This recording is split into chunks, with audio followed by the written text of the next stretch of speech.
குழந்தை மாதிரி அழகத முதல்ல நிறுத்துங்க எல்ஃபேரியா. உங்க ட்ரெஸ் விலகுது, முதல்ல அதை சரி பண்ணுங்க.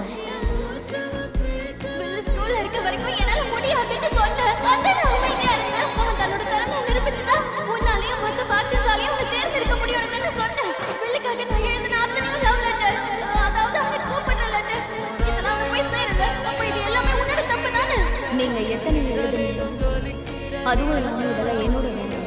இது அப்பர் இன்ஸ்டியூட்டோட வேலை. அப்பர் இன்ஸ்டியூட்னா யாரு? ஆமா, அகாடமியோட முடிவுகளில் அவர் எப்பவும் தலையிடவே மாட்டார். அதுவும் இல்லாமல் ஸ்வாட் ஃபேக்ஷனில் ஜாயின் பண்ணுறது அவருக்கு சந்தேகம் தான். அந்த பையனை சூஸ் பண்ணுறதை அவர் அனுமதிக்க மாட்டார்.